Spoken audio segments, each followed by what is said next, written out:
Si alguna vez has aspirado a un puesto en una empresa o has estado concursando para alguna posición en algún lugar o para algún cargo, notarás que los empleadores se preocupan mucho por exigir una serie de requisitos que garanticen que el candidato a la vacante cumple con las condiciones o que por lo menos tiene la capacidad de cumplir con las demandas. Algunas empresas, por ejemplo, se concentran en la experiencia, otros se concentran en las aptitudes relacionales y otros en el conocimiento.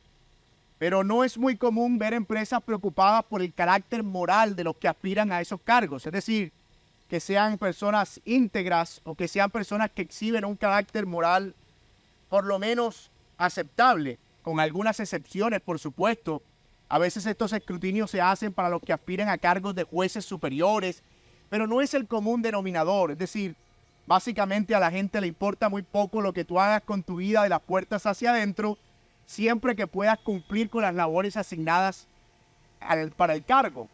Sin embargo, estamos de acuerdo en que en el mundo las cuestiones morales no son abordadas como requisitos fundamentales para ejercer ese cargo. Es algo como no nos interesa, lo que nos interesa es que cumplas. Allá tú lo que hagas con tu vida, como dije. Y esto es una pena porque muchas de las fallas en los líderes de empresa e incluso administradores públicos han comenzado con una grieta en su vida moral o por una cuestión de pureza. Es decir, no son pocas las personas en el medio de las empresas y el liderazgo empresarial que han caído en desgracia precisamente por asuntos morales, que comenzaron tal vez con una cosita aquí y allá, una cara al aire, pero que termina luego con una defraudación de fondos o incluso a veces hasta con la misma quiebra de la empresa que estaba supuesto a defender. Tal como vimos la semana pasada en cuanto a los deberes pastorales, se les considera a estos candidatos o a estos que aspiran a una vocación digna, se les considera personas que tienen un buen deseo y que está bien que deseen eso. Sin embargo, se requiere que algunos requisitos, y el aspecto moral es uno de esos requisitos, tal vez de los más importantes, esté presente. Y la razón es simple. El ministerio no es como los cargos de liderazgo en las empresas del mundo. El ministerio pastoral no solo consiste en personas con capacidad de predicar o de administrar o de liderar, sino que deben vivir como ejemplos o modelos a seguir de madurez y de piedad. Eso no se le pide a un gerente de una empresa, ni se le pide a una persona que administra algún lugar o algún almacén o lo que sea, pero sí se le pide a los que son pastores y que administran la grey del Señor, que además de hacerlo bien, lo hagan porque son referentes y porque son modelos. Y por eso es que el aspecto moral es tan importante. En este pasaje, el apóstol Pablo instruye sobre una lista de 15 requisitos distribuidos en distintas áreas y que deben servirle a Timoteo como una lista de verificación y por extensión no solo a Timoteo, sino a todos los creyentes que aspiran al cargo pastoral o que desean algún cargo en la iglesia.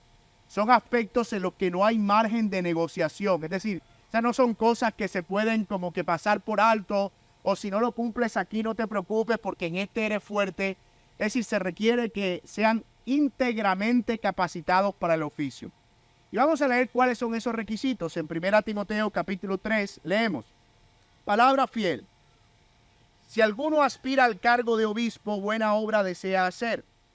Un obispo debe ser, pues, irreprochable, marido de una sola mujer, sobrio, prudente, de conducta decorosa, hospitalario, apto para enseñar, no dado a la bebida, no pendenciero, sino amable, no contencioso, no avaricioso, que gobierne bien su casa, teniendo a sus hijos sujetos con toda dignidad. Pues si un hombre no sabe cómo gobernar su propia casa, ¿cómo podrá cuidar de la casa de Dios? No debe ser un recién convertido, no sea que se envanezca y caiga en la condenación en que cayó el diablo. Debe gozar también de una buena reputación entre los de afuera de la iglesia, para que no caiga en descrédito y el lazo del diablo. Esto es la palabra de Dios, hermano. Algunos han intentado agrupar esos requisitos en categorías para facilitar el estudio, lo cual me parece fabuloso porque nos ayuda a poder estudiarlo como en bloque y es una forma muy provechosa de abordarlo. Y nosotros vamos a seguir esa guía o esa agrupación. Se puede ver dos grandes grupos en esta lista. Son 15 requisitos, pero ustedes pueden ver dos grandes grupos. Por un lado están los requisitos que llamamos requisitos negativos, que son estos requisitos de no hagas, no debe ser, que no sea, que no sea. Y por otro lado están los requisitos que llamamos positivos, que sea, que haga. Como les decía, esos dos grandes grupos se pueden dividir entre mandatos positivos y mandatos negativos. Los mandatos positivos son estos de que sea y los mandatos negativos son los que empiezan con que no sea. Aparentemente es muy fácil seguir esa guía. Sin embargo, hay otras subcategorías dentro de esas dos grandes categorías que están relacionadas con temas específicos. Por ejemplo, por un lado están aspectos que tienen que ver con la pureza moral del pastor o del candidato. Por otro lado, otros que tienen que ver con las relaciones y otros que tienen que ver con las aptitudes. Y finalmente hay unos incluso que tienen que ver con la familia. Son como subcategorías que hay en las que uno pudiera ubicar esos requisitos. Entonces, lo que nosotros vamos a hacer en estas semanas que siguen es ir ocupándonos de cada una de esas categorías y viendo qué hay dentro, como si fueran unas cajitas.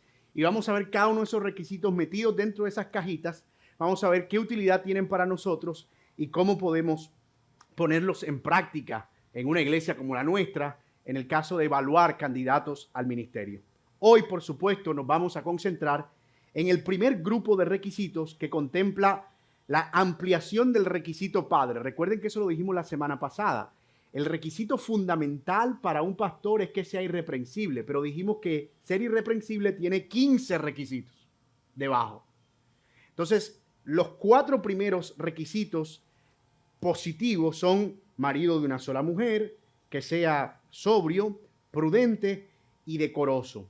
Sin embargo, por una cuestión de tiempo, solo abordaremos el primero de ellos, marido de una sola mujer. Es decir, hoy solo vamos a quedarnos en ese aspecto, marido de una sola mujer. Y debo confesarle que yo planeaba que fuera la categoría completa, pero cuando estaba desarrollando el tema dije, wow, pero esto, aquí van ya como 4 sermones. Entonces, como no tenemos afán, ni estamos corriendo, ¿verdad? Para terminar 1 Timoteo, vamos a concentrarnos hoy solamente en el primer requisito. El que aspira al ministerio debe ser irreprensible. Eso quiere decir que en primer lugar debe ser un hombre marido de una sola mujer. Y ese es el argumento que quiero proponerles para el sermón en esta tarde. Los que aspiran al ministerio pastoral deben ser fieles y leales a sus esposas. Y yo sé que alguno dirá aquí, pues está descubriendo usted que el agua moja, pero a veces lo obvio no es tan obvio. Entonces ese es el argumento. Los que aspiran al ministerio pastoral deben ser fieles y leales a sus esposas. Y veremos eso a la luz de algunos encabezados que llamamos más bien como una ruta para seguir el tema. No son propiamente subtítulos, sino como para no ir perdiéndonos en el camino. Vamos a entender primero en qué consiste ese mandato. Luego veremos el caso de los viudos y los divorciados. Luego veremos también el cuidado de los ojos y la lujuria. Finalmente veremos la importancia de la esposa en el llamado pastoral y por último, las implicaciones para la iglesia. Entonces, no son propiamente encabezados, como se pueden dar cuenta, hagan de cuenta que son como estaciones en el viaje que vamos a ir desarrollando. Y la primera de ellas es precisamente la que tiene que ver con entender el concepto. ¿Qué es lo que Pablo quiere decir cuando dice que si alguien aspira al ministerio pastoral debe ser marido de una sola mujer? Bueno, es interesante que el primer aspecto que Pablo aborda y en el que se enfoca es en el matrimonio. Es en la relación del candidato con su esposa, o en este caso con la persona con la que está llamado a servir. Y este pasaje ha sido objeto de múltiples interpretaciones a lo largo de la historia de la iglesia. Pero nosotros debemos siempre preferir el significado que es más coherente con la lectura natural del texto. Es decir, ¿qué es lo que una persona entiende cuando lee ese pasaje? ¿Cuál es la primera información que viene a su mente? Bueno, nosotros creemos que aquí, al ser un texto tan instructivo, Pablo no estaba dando lugar a las ambigüedades. Creemos que estaba haciendo todo lo claro que se pueda llegar a hacer. De modo que quien empieza a inferir cosas debajo de ese texto está yendo más allá de lo que el apóstol dijo. Así que vamos a irnos por el camino simple, y el camino simple es este. Por lo que se entiende, es que Pablo quiere instruir a Timoteo en que los que aspiran al ministerio pastoral, si están casados, sean fieles a sus esposas en todo sentido. Ese es un mandato, por supuesto, que prohíbe la poligamia y la promiscuidad. Esa es la primera idea que salta en el texto. El marido de una sola mujer es que sea fiel a su esposa en el sentido de que sea un hombre de una sola mujer, que no tenga unas relaciones alternas, que no sea un polígamo, ni tampoco un promiscuo. Y no es que esto no fuera válido para otros hombres, no es que Pablo está diciendo los pastores deben ser de una sola mujer, pero los hermanos de la iglesia que hagan lo que quieran. No, como dijimos en la clase pasada, esto es un mandato que está abierto no solo para los pastores, sino para todos los hombres que aspiran a la madurez espiritual. Ahora bien, esto Pablo lo está dando como instrucción porque en los días en los que se vivía, en los días del apóstol Pablo, se veía como normal, noten que estoy haciendo aquí unas comillas, que eso pudiera, digamos, suceder, que un hombre pudiera tener más de una mujer en términos legales. Era algo incluso propio de los gentiles, y muchos judíos incluso vivían a la luz de ese debate. Es decir, no era como hoy, que de pronto hay algunas leyes un poco más definidas, e incluso con todo y todo, parece que en esos tiempos la cuestión era mucho más delicada. Entonces Pablo quiere evitar que algunos fueran tentados a ver la relación con sus esposas de manera superficial, es decir, que no se tomaran en serio el matrimonio. Entonces noten cómo Pablo está cerrando de entrada la puerta. Los que aspiran al ministerio pastoral deben tener un matrimonio sólido, si es que están casados, y deben tener relación con su esposa sólida, de modo que no haya lugar a pensar que él puede ser un marido de varias mujeres. Ahora, este pasaje no está afirmando que los pastores debían obligatoriamente ser casados. En tal caso, el apóstol que está enviando aquí a Timoteo estaría contradiciéndose, porque no parece haber luz de que Timoteo estuviera casado, y Pablo mismo, quien hizo funciones pastorales, gozaba de buena soltería. Entonces, no es que Pablo esté diciendo aquí que un pastor no pueda llegar a ser pastor siendo soltero, aunque parece que lo que ocurría normalmente era que los que llegaban al ministerio pastoral estaban ya unidos en una relación del matrimonio. Por supuesto, si se trata de alguien que no tiene el don de ser soltero, debería pensarse preferiblemente en candidatos casados o esperarse a que se case, ¿verdad? Por una razón práctica. Pablo dice en 1 Corintios 7 que por causa de las fornicaciones cada uno tenga su propia mujer y cada mujer tenga su propio marido. Es decir que aunque no se prohíbe que sea soltero, se prefiere que sea casado. Esa es más o menos la idea. ¿En qué caso pudiera haber una excepción clara? En el caso de que haya alguien como el apóstol Pablo que haya resuelto definitivamente ser un hombre soltero por el resto de su vida, lo cual es un don que Pablo reconocía que no todos tenían y que hoy en día es cada vez más escaso, como ustedes ya deben saberlo. Así que la idea de todo esto es que el pastor debe ser un ejemplo de lealtad y de fidelidad a su esposa, lo cual transmite que es un hombre confiable. Escúcheme, un hombre que no puede llegar a ser fiel a su primer grado de relación, ¿cómo pudiéramos confiar que puede ser un hombre que va a ser leal o fiel a relaciones que tal vez no tienen el mismo grado de validez o de firmeza? Es decir, alguien que no puede ser leal a su esposa no va a ser leal a ningún tipo de relación y por lo tanto no puede ser alguien confiable y mucho menos para encargarle la labor ministerial. Y yo sé, y por eso fue que este punto se hizo tan largo, que hay muchas preguntas en su mente ahora mismo. ¿Qué pasa con el hermano al que se le murió su esposa y se volvió a casar y era pastor? ¿Y qué pasa si en algún momento el hombre era casado y se divorció por alguna situación de infidelidad de su esposa o de él y luego vuelve a casarse? ¿Puede volver a ser pastor? ¿Y qué pasa si es que él se casó y se divorció cuando no estaba en el ministerio cristiano o cuando incluso ni siquiera era cristiano? ¿Cómo hacemos para que todo eso encaje dentro del pasaje? Pues lo primero que debemos decir es que Pablo no está abordando esas cuestiones aquí. De modo que si podemos extraer algunos principios, son solo algunas nociones prácticas, pero el texto no tiene nada que ver con estos casos particulares. Sin embargo, nosotros vamos a intentar no dejar por fuera algunos de ellos. Como dije, este texto no tiene nada que ver directamente con divorciados o viudos, pero la implicación sigue siendo la misma.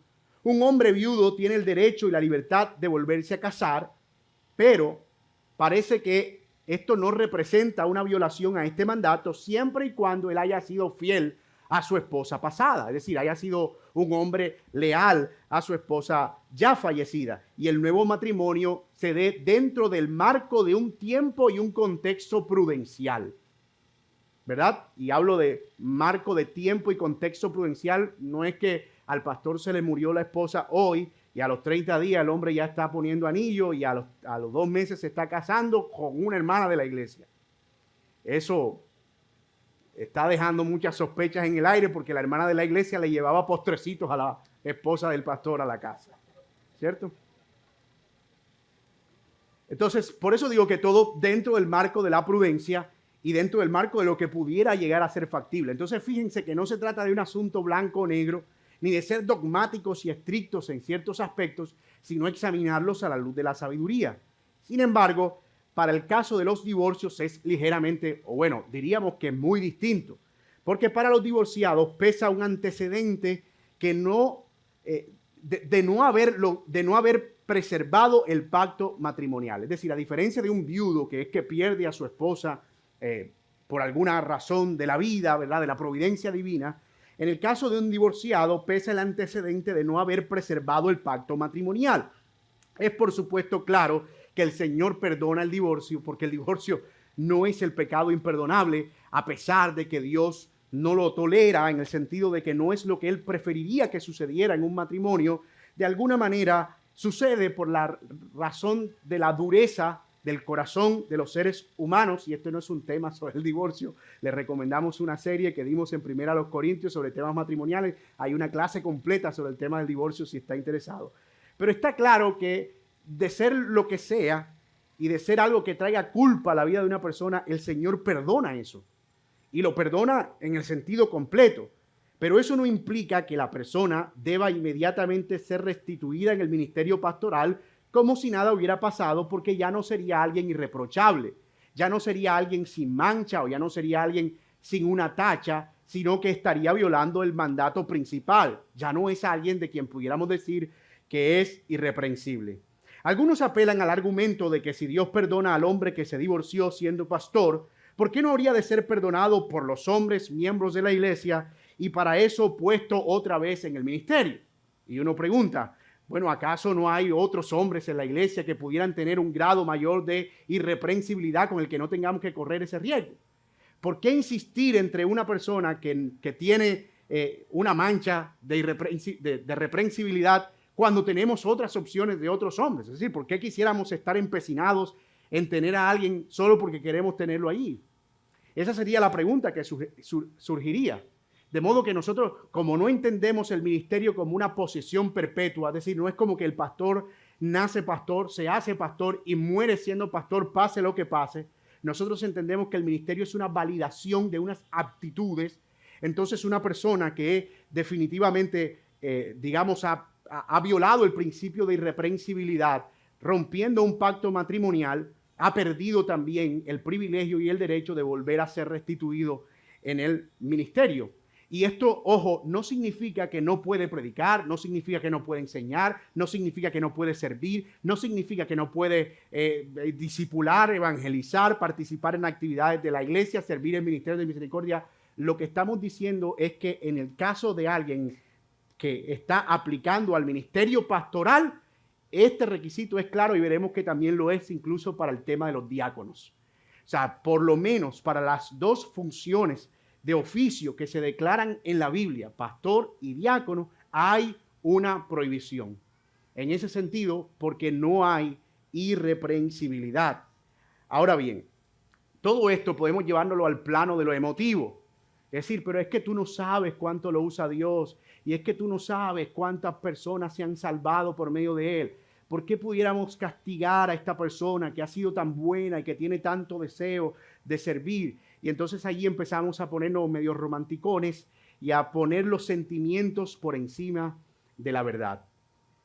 otra persona pudiera estar diciendo, bueno, pero ¿qué pasa con otros pecados? Es decir, si de repente alguno viola otro de esos requisitos como el de no ser prudente o no ser sobrio o no ser decoroso o de pronto no ser apto para enseñar, no debería ser descalificado de la misma manera y no ser puesto nunca más en el ministerio como pasa con los que, rompen el pacto matrimonial por medio del divorcio.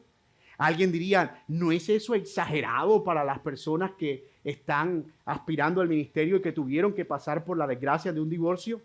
Bueno, hay que admitir que esa es una pregunta válida que tiene mucho sentido porque no hay requisitos que de una manera tengan más valor que otro en la lista, pero este pecado en particular, que es el pecado, los pecados asociados al matrimonio, los pecados que llamamos conyugales, tienen una carga de consecuencia mucho mayor. Proverbios dice, por ejemplo, que la mancha de adulterio, que es el pecado sexual, la afrenta, nunca es borrada. O sea, hay un sentido en el que Dios repara las consecuencias, perdona el pecado, pero hay una afrenta que no se borra. Es decir, hay una afrenta que está ahí. Es alguien que estuvo en una relación de pacto y se rompió. Entonces, con los otros pecados no tenemos esa dimensión o esa carga y tampoco tienen el mismo compromiso público. De alguna manera, un matrimonio es un compromiso que yo me hago con testigos, pero otra cosa es un pecado de mi carácter, algo con lo que yo estoy batallando y en lo que necesito crecer.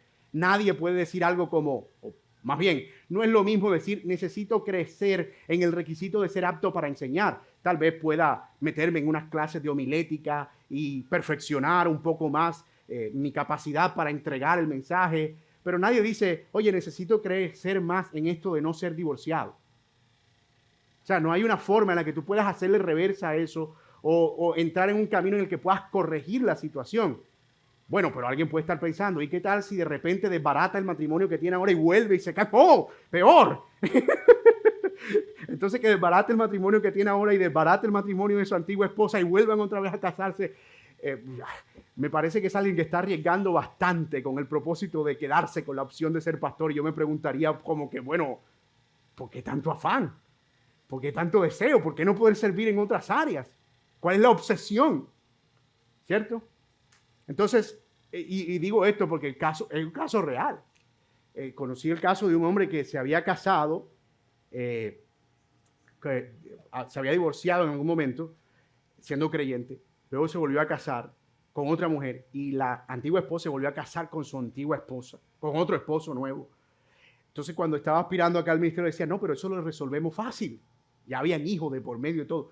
Divórciate con la que tienes ahora y manda a tu antigua esposa a que se divorcien, y se hablaban por mensajito y todo, a que se divorcien y vuelvan a juntarse para que puedas estar capacitado otra vez para ser pastor. Eso es como ir a Barranquilla por Bosconia. O sea, te puedes ir por aquí, Ciénaga a Barranquilla. O sea, no, yo me quiero ir por Bosconia. El Carmen, Carreto, por ahí, Barranquilla. O sea, muchas ganas de ir a Barranquilla, diría uno. Entonces, fíjense que hay una carga en realidad de responsabilidad, porque una vez se rompe el pacto, digamos, cuando hablamos del matrimonio, no estamos hablando de cualquier cosa, hermano. Estamos hablando de algo que representa la relación de Cristo con su iglesia. Y estamos hablando de algo que le da la capacidad moral al pastor para poder hablar de matrimonio. Porque imagínate que yo soy un pastor y tengo que predicar un día sobre el pacto matrimonial, Efesios capítulo 5, pero llevo 2 matrimonios bajo la barca, como dicen en mi pueblo, y buscando para el tercero. No es que Dios no perdone eso, pero es que es por una razón práctica. Parece que la cosa no encaja. Entonces, obviamente ya hay un condicionante, y ese condicionante no es alguien de quien podemos decir es irreprensible. Máxime que uno no sabe al final cuáles son las consecuencias de todo eso. Y ha habido casos de pastores que han tenido hijos por fuera y de repente los hijos aparecen un día en pleno culto a hacer escándalo y es que usted está ahí como su pastor muy bien plantado, pero usted a mí me tuvo y nunca respondió por mí. Esto no es siguiendo el rastro ni séptimo día ni nada, caso de la vida real. Cosas que ni siquiera se mencionan entre los gentiles. Pero es que la vara, el estándar para esto no es el estándar del mundo. Por eso empecé el sermón con esas ideas, con esas palabras. Nosotros cuando hablamos del ministerio pastoral no estamos hablando en términos del mundo. El mundo resuelve esto sin problema, no te preocupes, no pasa nada, lo pasado, pasado aquí. Y no es que en la iglesia tenemos que usar ahora la venganza para decirle, no, como tú hiciste esto, entonces está prohibido. Es que el ministro está comunicando una dignidad. Por eso lo hablamos el domingo pasado y nos dedicamos exclusivamente en un sermón a hablar acerca de la dignidad del ministerio pastoral. Porque si eso no se entiende, si no se entiende la dignidad que se comunica con el ministerio pastoral, entonces no se puede esperar a que alguien tenga en alta estima estos requisitos. Cuando una persona va a ser ministro de la Corte Suprema de Justicia de los Estados Unidos o juez de la Corte Suprema de los Estados Unidos, se le hace un examen de su vida legal desde el momento en el que empezaron a tener responsabilidad civil hasta el día en que aspiraron a ser jueces. No debe haber ni un comparendo en su historial, ni una violación a las leyes de tránsito. Y yo digo, si esto es algo que se le pide a una persona que va a juzgar los asuntos terrenales, imagínate tú lo que se le pide a alguien que va a juzgar los asuntos que tienen que ver con los negocios del Señor, que va a administrar la grey del Señor. Es que esto no es un asunto de liviano. Aquí no estamos contratando y no es que hayan trabajos más dignos que otros, pero no es un trabajo que estamos contratando para salir y levantar arena por ahí. Que a veces tú sabes que hay estos trabajos, yo no sé si existe todavía, de las personas que tienen volteos, volquetas, que venden arena, van a unas esquinas y allí se encuentran a unos señores con pala de las 5 de la mañana esperando a que llegue quien los contrate. Esto no es que el ministerio pastoral no es como que estamos buscando pastor y llegamos a una esquina donde hay una gente, ven, súbete tú, súbete tú, súbete tú. Porque gracias a Dios hay unos requisitos lo suficientemente claros. Así que yo sé que no estoy respondiendo a todas las objeciones porque nos tomaría esto muchísimo tiempo, pero creo que hemos abordado al menos algunos de los aspectos más interesantes, que es definir el concepto, qué es lo que Pablo está tratando de decir, y ya dijimos que es en la lectura más natural que sea un hombre fiel a su esposa, leal. Y luego, en cuanto a sus implicaciones, no está diciendo que no pueda ser soltero, puede serlo siempre y cuando tenga el don de soltería, pero se prefiere, no es que sea obligatorio, se prefiere que esté en una unión de matrimonio por aquello de las tentaciones y las fornicaciones de las que Pablo habla en primera a los Corintios 7. Por otro lado, abordamos el tema de los casos de los viudos y de los divorciados y dijimos que en el caso de los viudos, pues es un asunto especial porque el pacto matrimonial no se rompe, de alguna manera cesa por la muerte de uno de los contrayentes y él es libre, como dice Romanos capítulo 7 en principio, versículo 1, para volver a casarse. Pero en el caso de los divorciados no estamos hablando de una ruptura del pacto por muerte, estamos hablando de una ruptura del pacto por la presencia de un pecado, ya sea de una o de la otra parte. Y esa ruptura del pecado hace que ya el aspirante no sea irreprensible. Hemos dicho también que no significa que es que no puede servir en ninguna área o que es un creyente de segunda categoría o que no puede. Eso sería absurdo, eso sería ridículo.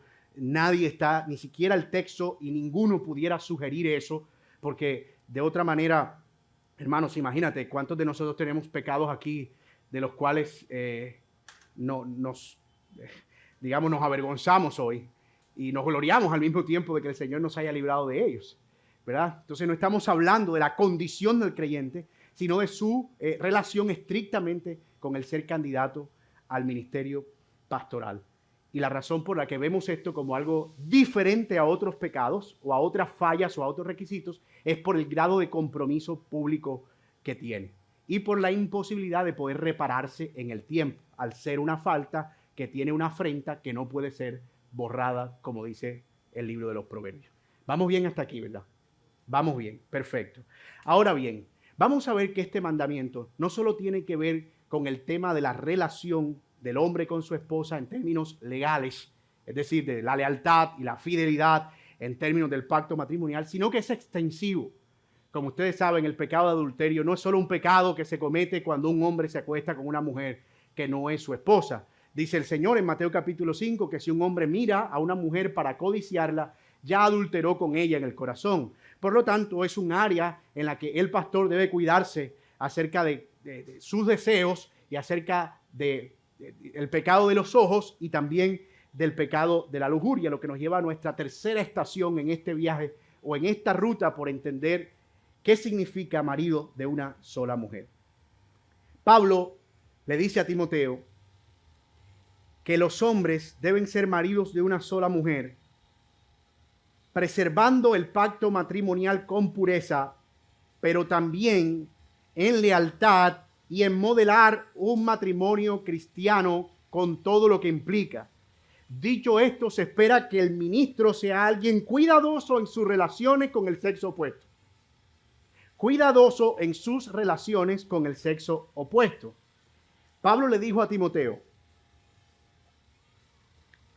que a las mujeres más jóvenes de la iglesia las tratara como hermanas de sangre y que a las más mayores las tratara como a madres. Es decir, el grado de relación entre Timoteo y las hermanas con las que él se iba a relacionar debía ser casi en grado de consanguinidad, de tal manera que tener un sentido de deseo lujurioso por alguna hermana ilícito fuera casi como incesto, cosa que ni siquiera se nombra entre los gentiles. O sea, eso es lo que Pablo está queriendo escribir en el corazón de Timoteo. No se espera que un pastor trate con mayor cortesía y delicadeza a una mujer en la iglesia más que a su esposa. Esto significa también que el pastor o el candidato no debería tratar a una mujer de forma distinta dependiendo de si su esposa está o no. Como que si mi esposa está, te abrazo, pero si mi esposa no está, te saludo de mano. ¿Cuál vendría siendo la razón, verdad? Si al final se trata de un trato familiar, yo no debería tener ningún problema en que mi trato o mi saludo sea siempre el mismo. No debería haber ningún problema. Esto es, por cierto, una característica de los falsos maestros. Los falsos maestros están caracterizados precisamente por una actitud lujuriosa con aquellos o aquellas que están supuestos a cuidar.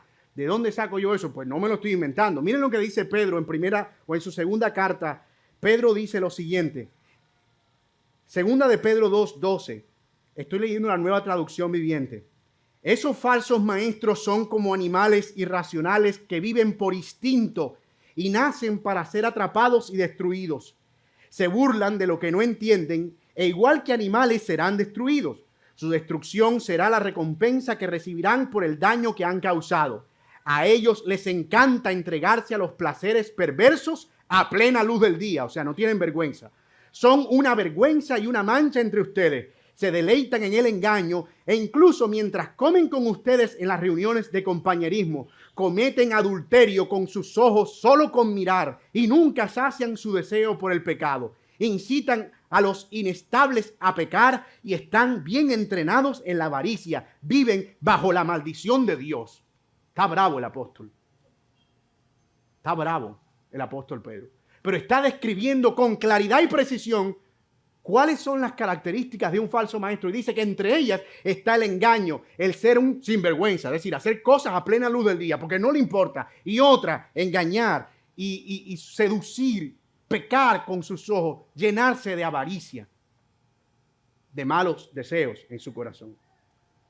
Los pastores y los candidatos al pastorado deben ser vigilantes del pecado de los ojos. Debemos ser vigilantes del pecado de los ojos porque quien le habla no ha alcanzado el nivel supremo de exaltación. Debemos ser guardados de la lujuria. Y esta es un área en la que muchos gigantes han sido vencidos y derrotados porque no se es cauteloso y reina el exceso de confianza. Por supuesto, exceso de confianza en nosotros mismos. Cuando en realidad nosotros mismos deberíamos ser las personas de las que más desconfiamos. Y no por nosotros, sino por el engañoso corazón que a pesar de que ha sido regenerado, todavía batalla con los impulsos de una naturaleza pecaminosa. No se trata de construir relaciones distantes con las hermanas de la iglesia. No se trata de ser unos iluminados que ahora andan en una burbuja. Hermana, por favor, no me toque. Yo puedo hablar con usted, pero necesito 17 testigos en la sala, todos hombres. No puedo saludar a la hermana de mano porque eso termina siendo hasta sospechoso, ¿verdad? Porque, espérate, o sea, tanta es tu aversión con las mujeres que ni siquiera puede saludar a una. No se trata de esos extremos de aislamiento, lo cual puede ser, como dije, peligroso. Es un asunto de ser, me encanta esta palabra porque Pablo la usa también, dueño de sí mismo. Ser dueño de sí mismo. Entender cuáles son sus debilidades y reconocerlas y dónde establecer los límites al mismo tiempo de tener una franca rendición de cuentas y una comunión permanente con su esposa. Una de las cosas que vemos de los apóstoles, por ejemplo, en el caso de Pedro, es que él viajaba con su esposa. Pedro viajaba con su esposa. Usted puede verlo en 1 Corintios 9:5. ¿O acaso, dice Pablo, no tengo yo derecho a llevar o a que se me supla lo necesario, incluso si yo llevara a una mujer como compañera, como lo hace Pedro, dice Pablo? Hablando de que la iglesia debía cubrir los gastos y suplir porque ellos estaban predicando el evangelio. Pablo está diciendo a Pedro, la iglesia le suple para él y para que él viaje con su esposa. Si un apóstol que vio al Señor transfigurado, es decir, vio al Señor y a Moisés y a Elías al lado del Señor como nadie más en este mundo lo ha visto, necesitaba la compañía de su esposa porque entendía cuáles eran sus debilidades, porque él no era un non plus ultra de la piedad. Si él necesitaba de eso, o sea, ¿quiénes somos nosotros? Robocop.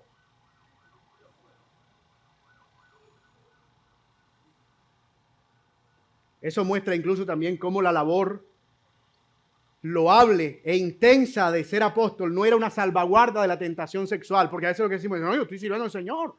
¿Qué voy a andar yo en sinvergüenzura? Si yo lo que estoy es sirviendo al Señor. Imagínate a Pedro diciéndole eso a la esposa antes de salir de un viaje. ¿Para qué quiere venir? Si yo lo que estoy diciendo estoy con macho todo el tiempo caminando, ¿para qué tú quieres estar al lado mío?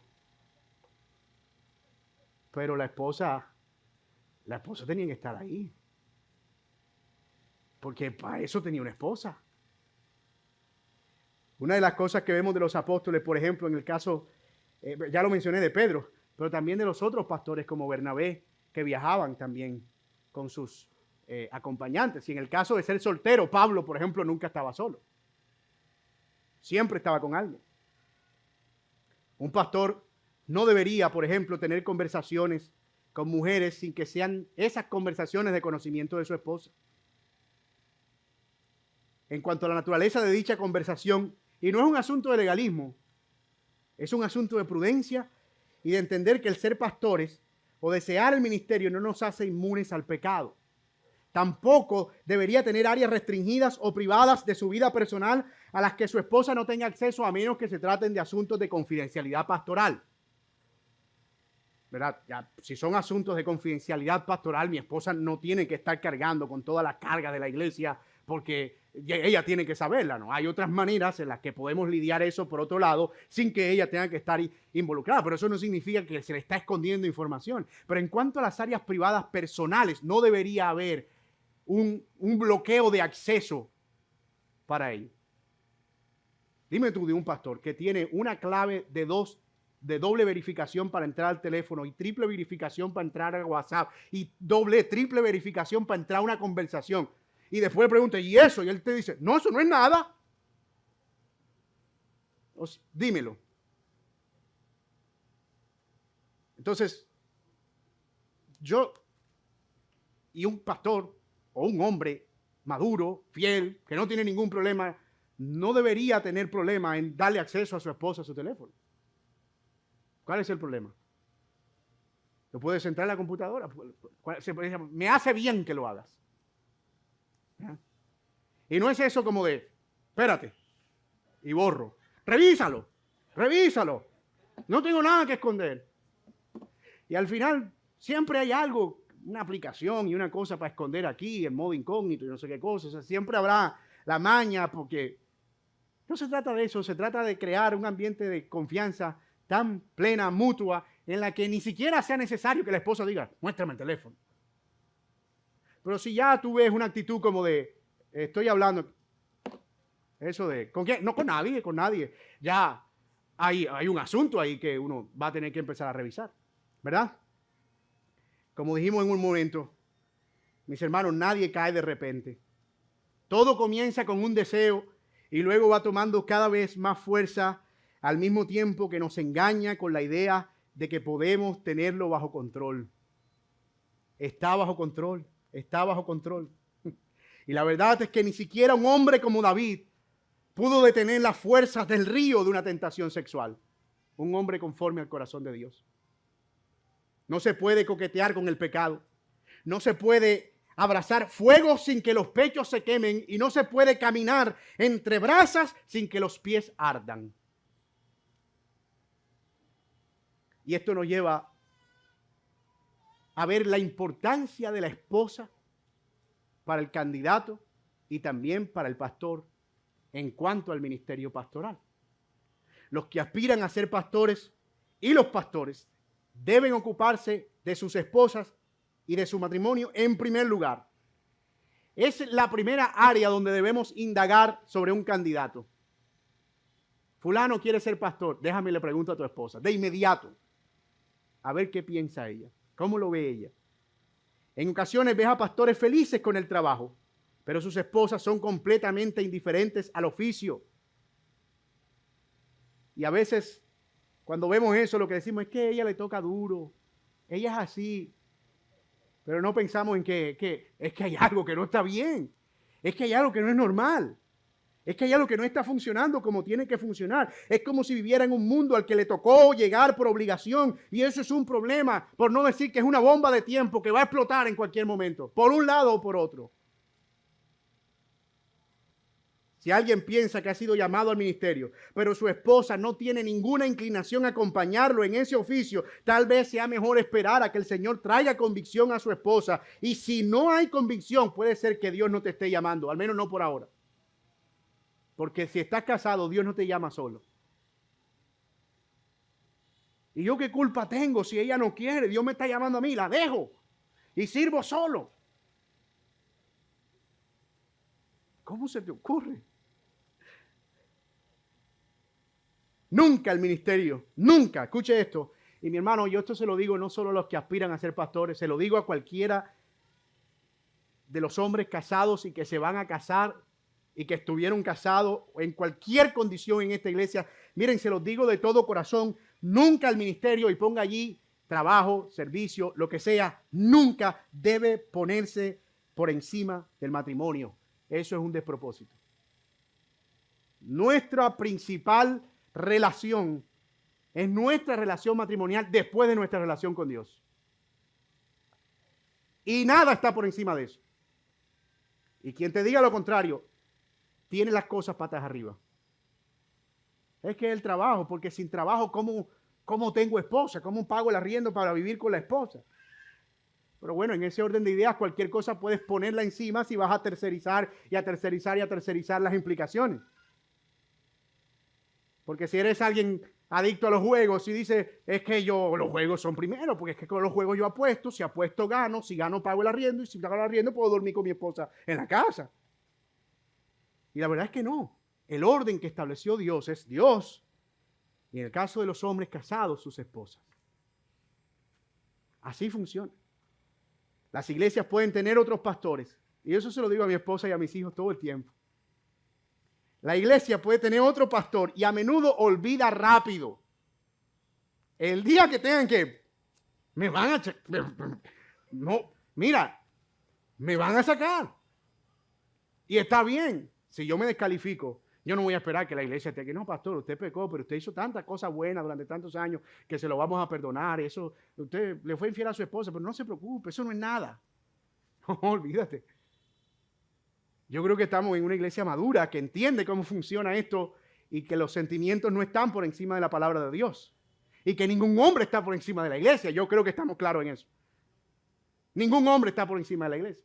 Así que si yo en algún momento, Dios me guarde, llego a faltar y a caer en un pecado descalificante, la iglesia simplemente se busca otro reemplazo, otro pastor. Pero mi esposa no puede tener otro esposo. Y ni qué decir que mis hijos no pueden tener otro padre.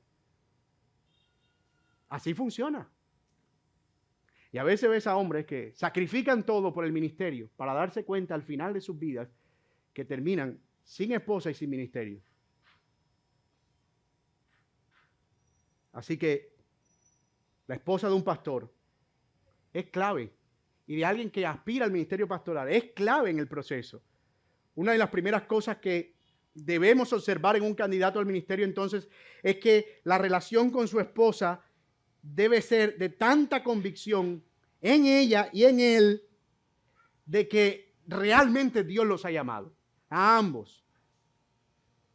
Cuando se le pregunta acerca de que si su marido está considerado para el ministerio, ¿qué piensa? Ella dice, me parece fantástico. Creo que es una bendición. Le falta, seguramente va a tener que crecer, pero ama al Señor, ama la obra, ama el servicio. Allí tú tienes el principal testimonio, el principal filtro. Pero si de repente lo que tú ves es que, bueno, que si a ustedes les parece, si ustedes piensan, yo no digo nada. Si él va, yo lo sigo. Eso es bandera roja. Bandera roja. Él a mí no me ha dicho nada. Doble bandera roja. ¿Sí? La verdad es que yo no sé, pregúntele a otro. Mira, corre. Descarta el asunto. Así que una de las primeras cosas que observamos que es la esposa. La esposa. Yo digo continuamente, se lo digo a mi esposa, mira, gracias porque yo puedo ver tu gozo. Y cuando veo su gozo, yo estoy gozoso, estoy completo. O sea, mi meta realmente es que tú puedas tener gozo. El día, y creo que se lo he dicho varias veces, el día que tú bajes la cabeza mientras yo enseño, porque no eres capaz de estar segura que lo que yo estoy diciendo es verdad, ese día yo me bajo del púlpito.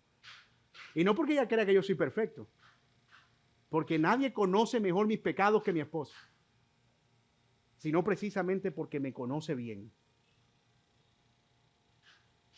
Y se lo he dicho claramente, el día que esto no sea un motivo de gozo para ti, entonces deja de serlo para mí. Inmediatamente. Pues obviamente vamos a buscar una solución y un proceso y respuesta y todo eso. Y alguien dirá, pero ¿no le parece que le está dando como demasiada importancia a la esposa? Como que para que ella determine cuál es, qué es el matrimonio, mi hermano. Y el día que nos casamos, ella y yo somos uno. Que no es que yo soy una cosa y ella otra. No es que yo voy por un lado y ella por otro. ¿De dónde sale esa idea? Ya ven por qué decidimos quedarnos aquí solo en este punto. Y no hemos terminado. ya casi, pero ya casi. Muchas de las caídas de ministros de Dios han estado aquí, en esta área, en el área del matrimonio. Y tal vez ninguna de ellas vino de repente. Nadie puede decir, es que un día llegué a la iglesia y yo me encontré con ese pecado ahí. Me tocó caer. No tenía, estaba entre la espada y la pared. Si yo no caía en ese pecado, a mí me mataba esa mujer. Tú no vas a oír esa historia. Siempre vas a oír que todo empezó con un mensajito, una risita y una cosita y una consejería privada y no, fuera a la oficina. Y un día, como por accidente, el carro se metió ahí a ese lugar. Yo no sé ni cómo.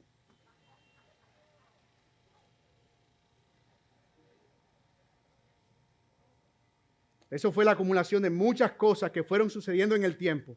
Banderas rojas que todo el mundo, incluso el pastor mismo, decidió ignorar. Si un hombre no puede liderar, cuidar y proteger y ser leal a su esposa, no está todavía capacitado para ser un pastor. Es simple. Es una matemática simple. Es que predica bien. Es que tiene potencial. Es que tienes que escucharlo. Pero mira, ¿cómo hacemos? Tendríamos que arrancar esa página de la Biblia. Tachar ese versículo. ¿Cómo hacemos para ordenarlo? ¿Qué leemos el día que lo ordenemos? Cuando le tomemos sus votos para el ministerio, le decimos que haga votos con todo, pero menos con su esposa. Que se comprometa con todo, pero menos con ser fiel. No podemos. Así entonces, ¿cómo puede involucrarse una iglesia en el propósito de ayudar a los candidatos y pastores en esta área? ¿Cómo? Las iglesias locales necesitan entender muy bien la naturaleza del llamado pastoral, que es lo que estamos haciendo en esta serie. Entender de qué va el ministerio pastoral. ¿Cuáles son los requisitos? Porque al final es la iglesia el objeto del oficio. Es decir, los pastores no existen si no hay iglesia que pastorear. Eso es lo que mucha gente no ha entendido, que es que cree que el ministerio es una cosa ex cátedra, que es como que una unción que me viene que nunca se me quita. Así que yo puedo estar en cualquier parte del mundo, pero como a mí un día me unieron como pastor, yo sigo siendo pastor perpetuamente. No funciona así. El pastorado es un oficio, no una condición. No es ex opere operato, como dirían los católicos. No es como que una vez me lo dieron y a eso no nadie me lo quita. No. El pastor es pastor en función de que hayan personas que están validando ese ministerio. ¿Y quiénes son los que lo validan? La iglesia local. Si yo un día salgo de esta iglesia local y me voy a otro lugar y empiezo a congregarme, yo en ese lugar no soy pastor. Ese lugar tiene un pastor. Y ya yo no soy pastor de aquí porque no estoy aquí. Yo dejé de ser pastor. ¿Qué soy? Un miembro de una iglesia. Y la unción pastoral. No existe tal cosa. No existe tal cosa. Entonces, como es la iglesia la que es la que valida el ministerio pastoral, la iglesia tiene que estar en la capacidad de poder saber a quienes certifica o aprueba o a quienes recibe como pastores. De hecho, cuando se presenta un pastor, la iglesia lo evalúa y es la iglesia la que dice en la lectura del pacto y de los votos pastorales que hace el candidato, la iglesia es la que dice, nosotros te aceptamos y te recibimos como nuestro pastor. Así es como funciona. Así que las iglesias tienen que entender la naturaleza del llamado porque son el objeto del oficio y deben asegurarse que no solo de evaluar, sino de cuidar que esas áreas se desarrollen a cabalidad. Es decir, no solo de mirar que sí se cumplen, sino de asegurarse que se continúen cumpliendo. Los hombres deben ser vigilantes. Estoy hablando de los hombres masculinos. Deben ser vigilantes y proveer relaciones seguras para los pastores y los que aspiran al ministerio a fin de hacerles ver cualquier peligro en el que ellos estén. Rodear a los pastores. Y no tanto para hacer una rosca o un séquito alrededor y un círculo de foca que está aplaudiéndole todo lo que hace, sino verdaderas amistades, verdaderas relaciones. Mira, ojo con esto, cuidado con esto, mira esta área, ojo aquí, tal cosa, pendiente de esto. Las hermanas, por ejemplo, deben trabajar en animar a las esposas de los pastores y ancianos a sobrellevar también la carga. Y esto es una forma de cuidado y ayuda también a estar cerca en el caso de algún peligro que se avecine. No ignorarlas, sino abordar de inmediato, siempre con gracia y con ánimo cauteloso, no con contienda ni ánimo de a mí me parece que te pasa algo, el famoso sino ir con genuina preocupación, no con un juicio apresurado. Cada quien es responsable de sus pecados, pero no cabe duda que el enemigo cobra mayor saldo si el que cae en la iglesia en pecado de adulterio es el pastor o la esposa. El enemigo cobra un mayor saldo que si cae una persona que tal vez es un miembro que no tiene ningún oficio, que no tiene ningún...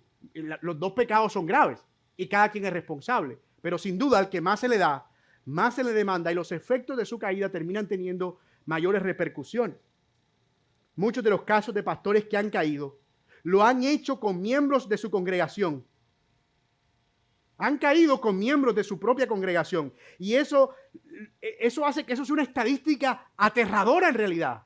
O sea, el pecado vino de adentro. Y lo peor de todo es que cuando sucede, los mismos miembros, ¿sabes qué dicen? Eso se veía venir. Eso se veía venir. Yo lo veía venir, eso estaba ahí. Sin embargo, nunca hicieron nada al respecto. Y a veces me pregunto, ¿es porque estaban verdaderamente engañados y nunca previeron o fueron cómplices pasivos que no querían buscar problemas? Es que yo lo vi, pero yo no dije nada, porque como aquí uno no puede decir nada. Ah, pero mira las consecuencias. ¿Y quién termina sufriendo eso? El evangelio, la reputación de Cristo, el testimonio de la iglesia. Así que quienes debieron ser observadores terminaron convirtiéndose en cómplices. Y eso es todavía más aterrador. Más aterrador. Por eso, mis amados hermanos, nuestra iglesia debe tomarse esto en serio. Porque esto no es un asunto simplemente de entenderlo. Es de cómo voy a comprometerme con eso. La verdad es que, aunque todos tenemos derecho a la privacidad, hay un área nuestra que debe estar abierta para ser examinada. Los pastores también son miembros de la iglesia, no están por encima de ella. Y deben tener exactamente las mismas relaciones de cuidado. Y eso no riñe ni con la honra ni con la autoridad. Es decir, hacerle ver a un pastor un peligro no es deshonrarlo, ni es tampoco violentar la autoridad. Es cuidado. Porque estoy cuidando el evangelio y la iglesia. Todos estamos involucrados en la labor de cuidarnos unos a otros, pero también de cuidar la reputación del evangelio y la dignidad de la iglesia.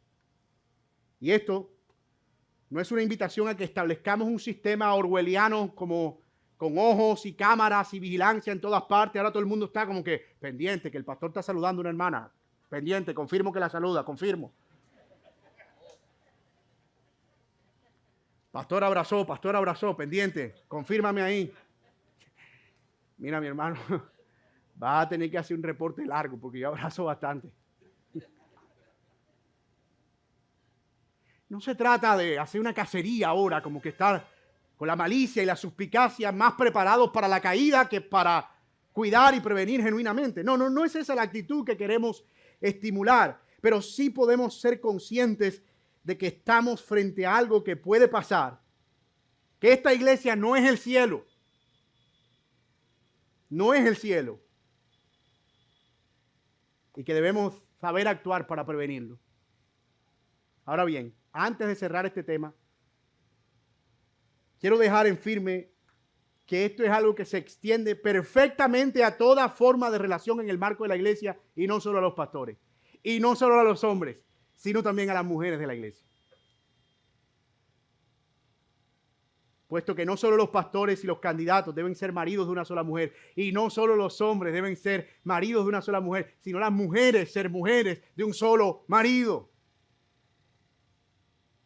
Todos los hombres y mujeres de esta iglesia deben vivir con plena conciencia de que lo mencionado aquí tiene una implicación directa para sus vidas. Y esto lo considero importante porque no quisiera que alguien saliera de aquí con la sensación de que gracias a Dios yo no aspiro a ser pastor. Menos mal que yo estoy aquí de ujier y a mí eso de pastor siempre me ha parecido grande. Yo mejor. La realidad, mi hermano, es que ninguna de estas demandas morales es pedido exclusivo solo de los pastores. Esto es para hombres maduros y en general para creyentes maduros. Que Dios nos ayude como iglesia, mis hermanos, a ser fieles y a observar con cuidado vigilante los unos a los otros para dar así gloria al Señor. Al mismo tiempo que honramos la reputación del evangelio y la dignidad de la iglesia. Que así sea. Oremos.